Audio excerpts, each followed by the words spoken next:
Joining me tonight, Goub Bahou, who has got about 20 million followers. You got it right. Hey, I love that. And Keith Fraser, who apparently I was rude to in a cafe about 30 years ago. That wouldn't surprise me. You have to mention the 30. Who is from the Israel Solidarity Movement. Now, I don't want to have an argument. Ash has gone out to have a cup of coffee because obviously Ash feels incredibly strongly to all Jewish people about this subject. Of course. There must be some way of doing this.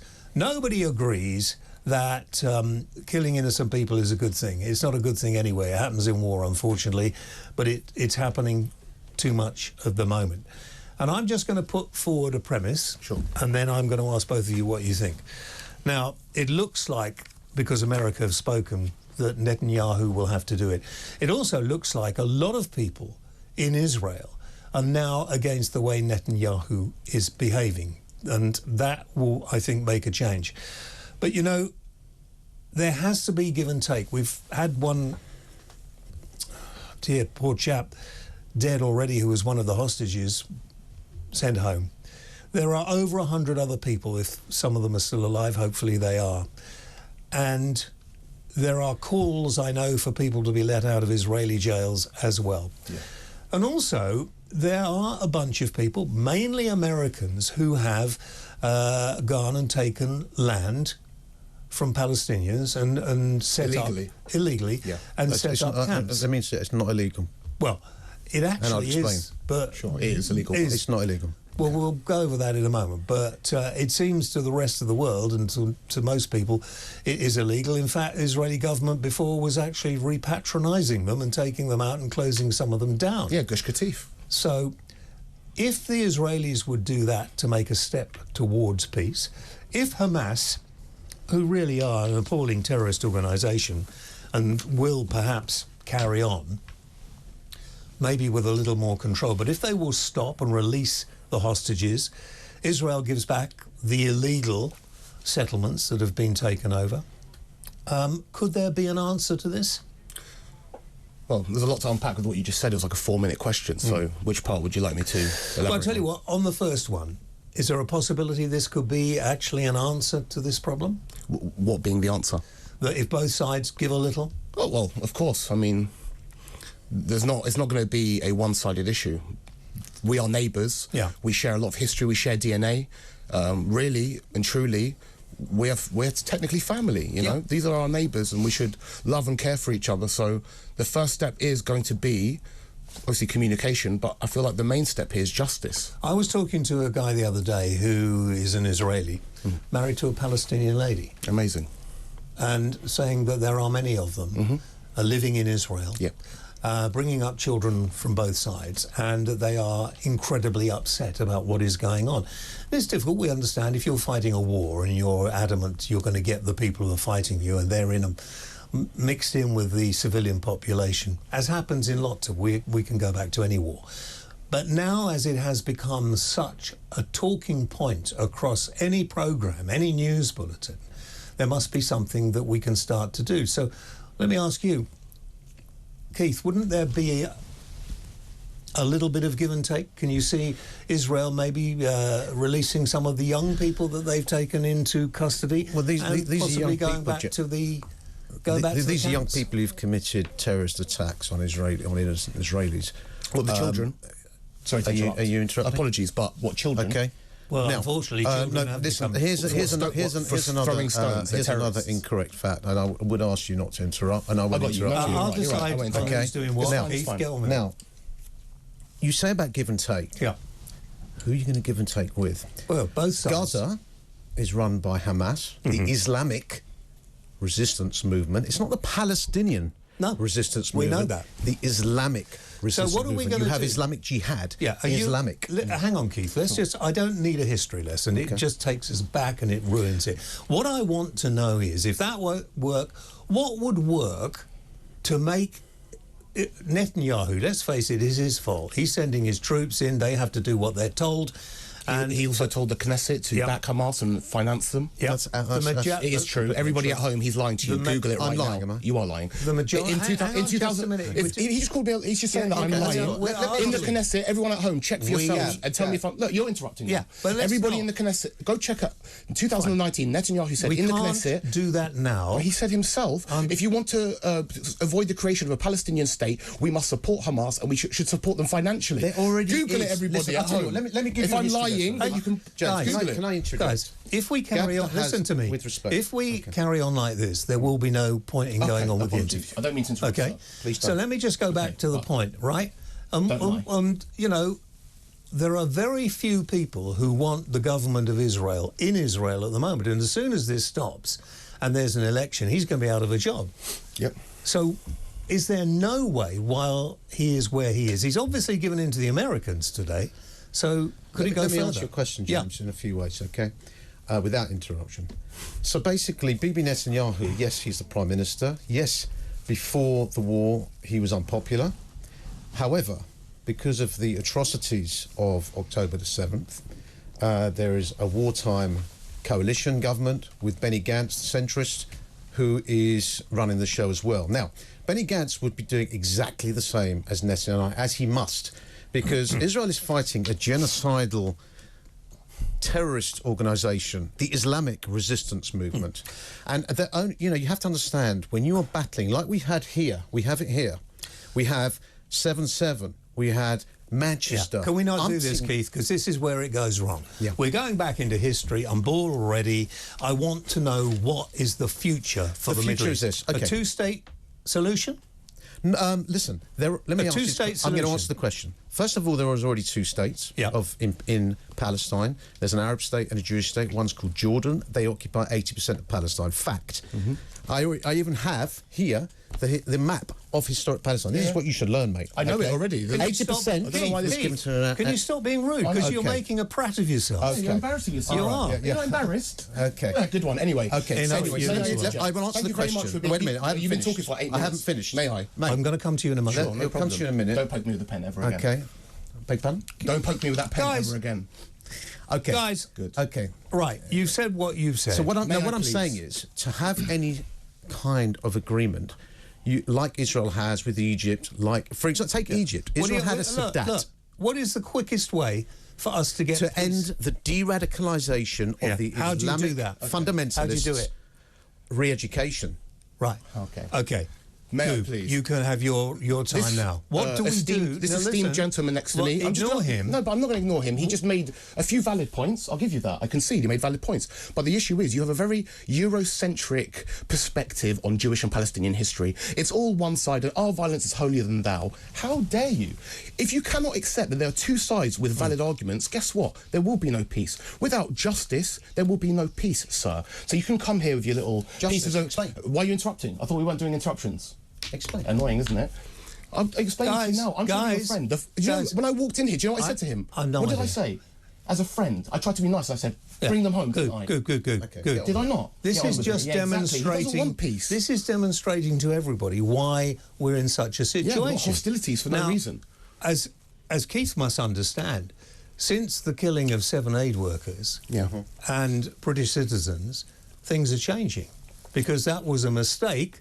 But it was a mistake that proper soldiers, airmen, do not make.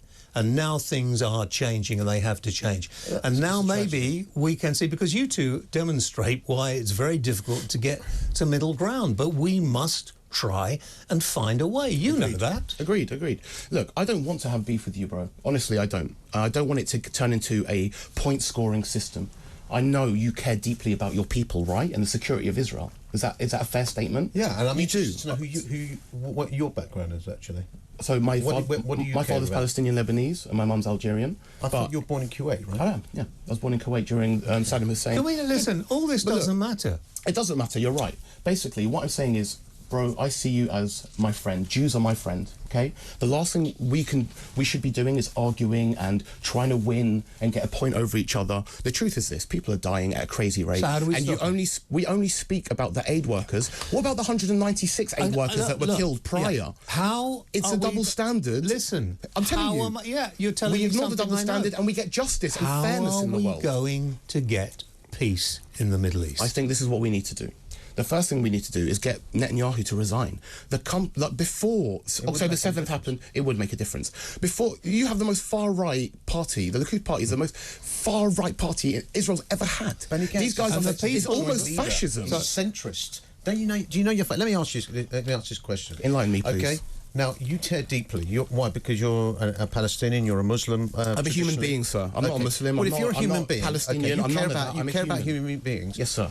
And you're an activist. Why aren't you active about the 9 million displaced in Sudan? Why aren't you active? Answer the question. That's hilarious. So basically, what he's saying. Okay, I'm going to answer it now. What you are you can active? I answer? Or are you going to interrupt me again? Are you going to keep interrupting? Are you going to keep interrupting? May I answer his question, Keith, please? Will you stop it? Let him answer the question. Keith? You heard James. Will you both stop it before I get cross and show you the door? Now, look, come on. He doesn't want to be peaceful. I know, but I'm trying to find between the two of you. I can't answer his questions. You know, you asked me just now. Where were you when the? That's like saying. Well, answer the question. It's like, I'm trying to, but your big mouth keeps running. I don't. How about you shut up, guys? I will just terminate the interview because we're not getting anywhere. You bring Ash in here. He's more productive than this guy. You don't want to hear what I have to say. Why, Keith, are you getting so personal with him? Why? Why the ad hominem? You are. I don't believe I am. Explain the question. Answer the question. I can't because your big mouth won't stop. Are you done? Now, Goub, you're being personal. Yeah, because the guy's winding me up. You're asking him questions. You wind yourself up, mate. No, you wind me up. Me and James have a perfectly fine conversation. Guys, both of you are avoiding my questions. I'm trying to answer it, but answer my question. So he said to me... Answer my question. Which question, him or him? Mine. Yes, sir, let's talk. Forget what you said about, what about the people in... Forget all the other bits of the country. I cannot understand why we are focused on this when there are more people dying in other areas of the world at the moment. But it seems that this particular war has captured everybody's attention. I can tell you there why. has to be a reason and a way to stop it. Go on. The reason why this war is encapsulated media so much is we're seeing a dynamic shift. This has been an injustice for 75 years. As much as this guy wants to paint out it's just a one-sided affair here, and it's the Islamic and the Arabs are bad. Go. So what I mean, if I said the Jews are the problem, would you not go crazy? Would I not be an anti-Semite? If I said it's what about the radical Jews? A radical Jews blowing themselves up? No, they're blowing children up. Goub, you're letting at rates that have never been seen before in modern warfare. Are you not embarrassed that that's what you're defending? I'm going to have to bring this to an end because it really is beginning to embarrass me that you two are embarrassing you and making light of what is a very serious situation. You have to stop arguing with each other. What I wanted to do today with two of you, completely opposed, find out where the middle ground could be, where we could find peace. Could it be that the government of Israel, which seems to be at the moment a bit like the government here as far as the people of Israel are concerned, they don't seem very happy with them. They're having demonstrations over in Israel every week against the government. So what can we do? I don't think you can force another country to change their government to bring peace. Should the United Nations go in there? Good. May I? Firstly, I'd like to apologise for getting my emotions up. I don't mean it. So let's just leave that there. So look, here's the issue, okay? For the Palestinians, justice and fairness and equality and human rights has never been a thing for them, okay? British Mandate, Ottoman Empire, whatever you want to call it. Now, if we're not going to treat these Palestinians as if they're human beings, and then when they do turn radical, and then when violence does erupt, and we go, oh, it's the Islamists, that means there will never be peace. Because what he doesn't want to do is address the issue, which is Jews came to Palestine as refugees. Don't forget that, sir.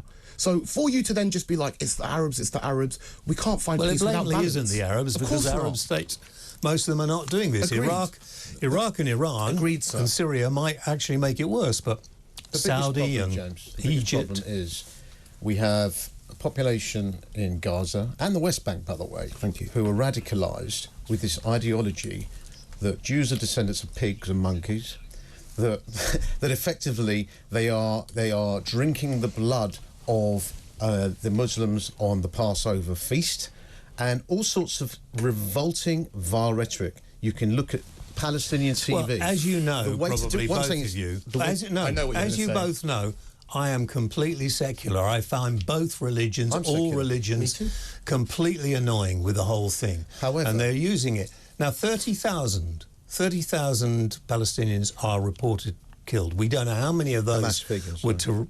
Exactly, that's all we know at the moment.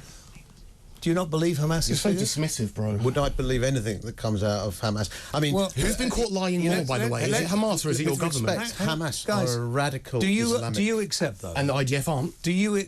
Well, they're properly trained... no, they're an army defending its and people. You don't see them singing songs about genocide, and you don't see the government ministers talking about genocide? That is unfortunately social media, which is getting in the way and causing too many problems. It's not AI. These are real videos. These are not. A lot of them are not. I can't. Do you think it's AI? I think a lot of them. When Netanyahu quoted Amalek, was that AI? That was real. Mahmoud al-Zahar. How do we know? Mahmoud al-Zahar said after 9/11. After the 7th of October, he said, "The planet will be under our law. There will be no more Jewish and Christian traitors. This is what we're up against. We are up against a radical Islamist enemy that wants you dead, James, me dead, and anything that doesn't want to live. As well. Maybe so. Anything not under the Sharia law." Goub, do you agree that Hamas has to be stopped, has to be controlled? I just have to be I'll done answer your away question. with? May I ask, are you Israeli? No. No, you're not. Okay. Are you Israeli or Palestinian? No. I've got some Palestinian meat, but I'm far removed. I live in the UK. But look, have you ever been to Israel? No, I haven't. But I've been invited by my best friends, which are Israeli. But nonetheless, I've been invited to Israel. Where does that put me? I'd even come eat. This is getting to a silly conversation. Guys, back to me. But here, Hamas is not just a terrorist organisation, as he wants to say. They're also a political movement for a people that have been subjugated for 75 years. Whether or not they're subjugating some of those people. May I just say, what happened on October 7th is inexcusable. It was a terrorist attack. The civilians that died, it shouldn't have happened. But that being said, in the same breath, there is a scale where the balance is completely off. If you completely disagree with Hamas, right, you also have to say, but why are these fanatics doing all of these terrible terrorist attacks? They're radical Islamists. Don't interrupt me, please. What is it that they want? Whether you want to call it Sharia law. Guys at home, you can see I'm trying. It's him. It's Sharia law they want. Brother, I didn't interrupt you. Please. If you wanted to do, if you want to do personal attacks, I can really talk about the extremism. Get back to what you were talking about. But I can't because the guy won't let me finish a coherent point. Is it Sharia law, which is the problem? I don't know. I'm not about that. What I'm saying is there's a reason why these terrorists are doing terrorist attacks. What is it? I'm not saying it's a good thing that they do it, but why? What is it that's leading them towards a direction where Hamas, as you say, is this terrible Islamic entity? But why don't they choose? Why don't they choose another political option? What do you think about? They haven't had elections since 2016. What about 7/7? Just a minute. Just a minute, guys. What do you mean? What's that got to do with anything? Listen to me, not each other. What do you think about Sharia law? Bro, like I said, I'm agnostic, so for me I think it's crazy that we're in a day and age where we're arguing over 3,000-year-old books. That's my true opinion. What is your thought, Keith, on the fact that a lot of this is caused by the different religions people are following? Look, religion has some good points and bad points. Really? Agreed. But, yeah, there's some good points. I think the general tenets of the Ten Commandments are good points, James. Well, there are people who take it to extremes. Yeah. The trouble we have, as has been seen across the world, we've had it 7/7, Manchester, Madrid, on the Tunisian beaches. Al-Shifa Hospital massacre. You have had Al-Shifa Hospital. You just ignore everything Palestinian. Can you not interrupt? No, you've been doing it all day. Guys, what a hypocrite. We have now been on for half an hour. Bro, his guy... Unfortunately. I'm sorry, he's so unbalanced. It's I impossible. haven't had an answer. Is there nothing? Do you both want to see the United Nations? I've answered coherently No, twice. the United Nations, James, you have to understand. In the United Nations Security Council, you have veto states, including Russia and China. And America. Right. Why'd you leave it out? And Eurocentric. That's what I mean. America, let me Perspective tell you. is What do you mean, ridiculous. and America? America is our Western ally. They use the veto power more than anybody. Western And who ally. for? Israel. Did you know? Look at the numbers. Western Everyone online. ally. How many times has the veto been used by America to allow war crime impunity? Do you want to talk about that? Good. Last time. He doesn't care about anybody but himself. It's pointless. I am trying everybody to at do home should an know that interview. this man does not want I am peace. trying to do an interview to find out where we go to get peace. Last time you were in, you said to me that Hamas were not a terrorist organisation. I didn't say that. I think you did. I think you need to go check the tapes. Oh, sorry. You said what you actually said was they were not the problem. I said they were not the problem. Yes, they're a symptom of the problem. Being illegal. Why are you interrupting? It's not illegal occupation. It is an illegal occupation. No, it's not. Bro, oh my God. All right, let me teach you. Amnesty Can I please? Who's interrupting now? Amnesty International. Let me explain to you. All of the Gaza Strip organisations on the ground was Egyptian. Okay, talk over me. Gaza Strip was under Egyptian. Yeah, and Israel was rule, Palestinian. Did you forget that? No, yeah, and the Palestinian flag Jews held up a sign. Jews held up a sign that said, "The Germans destroyed our homes. Don't you destroy our hopes." Let me just show you now, something. The Palestinian 75 years Authority. forward. Don't bother. You can listen, guys. Don't bother. Put it away, This is mate. yeah, Don't because you bother. don't want to hear the truth. Well, your truth. The PLO, guys, don't in listen to this guy. He's a shill. 1964, when Palestinianism was invented. You have, but listen to me. Put that down and listen to me. Put it down. Don't be so ridiculous. You don't want peace. You don't want peace. He doesn't know anything, The two of you are wanting to turn yourself into media personalities by appearing on programmes like this and arguing, I want to try and find a way forward. And I'm going to ask both of you back. No, I don't want one of it. I am going to invite you both back at some point in the future when we've probably all changed or seen a bit more. But you've got to consider that this continual in the media yelling at each other, the continual demonstrations like going through cities calling for kill the Jews. I know you don't agree with that. There have been a number of people done that. From the river to the sea, kill the Jews. That's and everything else. Quote, by the way. Did you know it was in the Likud Charter Party in 1977? From the river to the sea, Israeli sovereignty. The PLO Google Charter, it. Google it. He's lying to you again. Keith, are you Jewish? Keith, put it down. Put it down. It doesn't mean anything. Put it down. Why's he got his files in his paper? The way to peace. You've not got memory. We all want peace. You really stop it. Because I'm sick of this. I would like to honestly, why are you bringing people like this on? Don't bring people onto the show that don't want peace. That is really rude. It's rude. You're shushing me all fucking interview.